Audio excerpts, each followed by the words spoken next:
తేలు చాలా ప్రమాదకారి. తోకతో ఒక్కటిచ్చిందంటే చాలు ప్రాణం పోతుంది. ఎందుకంటే దాని విషం అంత పవర్ఫుల్. అయితే మన పరిశోధకులు ఆ ప్రమాదంలోనే ప్రాణం పోసే పవర్ ఉందని కనుగొన్నారు. అదేనండి, తేలు విషంలో ఎన్నో ఔషధ గుణాలు దాగి ఉన్నాయంట. ఇప్పటికే దాన్ని పలు చికిత్సల కోసం వాడేస్తున్నారంట.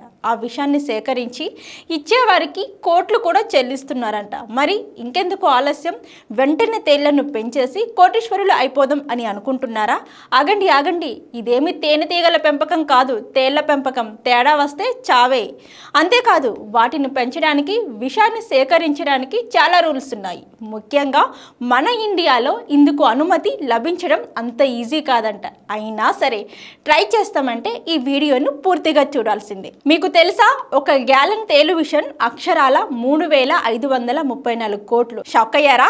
అవునండి, ఒక గ్యాలన్ తేలు విషం వచ్చేసి 3,534 కోట్లు పలుకుతుందంట.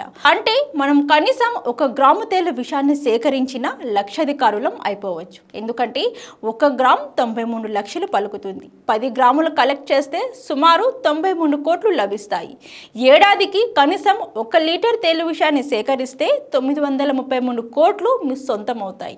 కానీ అన్ని తేళ్లు విషం దీనికి పనికిరాదు. కేవలం ఒక్క జాతికి చెందిన తేలుకే ఎక్కువ డిమాండ్. మరి ఈ తేలు విషం ఎందుకంత ఖరీదు అని అనుకుంటున్నారా? ఈ విషాన్ని ఔషధాలలో వాడుతారు, సరే, కానీ దానికి అంత చెల్లించడం అవసరమా అనే సందేహం కూడా మీరు కలగవచ్చు. ఆ తేళ్లను పెంచడం, వంటి నుంచి ఔషధాన్ని సేకరించడం అంత ఈజీ కాదు. ఒక తేలు నుంచి ఒకేసారి 2 మిల్లీగ్రాముల విషం వస్తుంది. కొన్ని చోట్ల దీన్ని చేతితో తీస్తారు. అది కూడా చాలా ప్రమాదకరం. కొన్నిసార్లు ప్రాణాలు కూడా పోతాయి. అందుకే కొన్ని చోట్ల ఎలక్ట్రిక్ సిమ్యులేషన్ విధానంలో విషాన్ని తీస్తారు. 1 గ్యాలన్ వచ్చేసి 3,785 లీటర్ల విషాన్ని సేకరించాలి అంటే కొన్ని లక్షల స్కార్పియన్లు అవసరం. అందుకే దీని సరఫరా చాలా అవసరంగా ఉంటుంది. ఇప్పటి వరకు నైజీరియా, అబుదాబి, ఈజిప్ట్లోని న్యూవాలి ప్రాంతాలలోని ఈ తేళ్లను పెంచుతున్నారు. అక్కడ నుంచి గ్లోబల్ మార్కెట్కు విషాన్ని ఎగుమతి చేస్తున్నారు.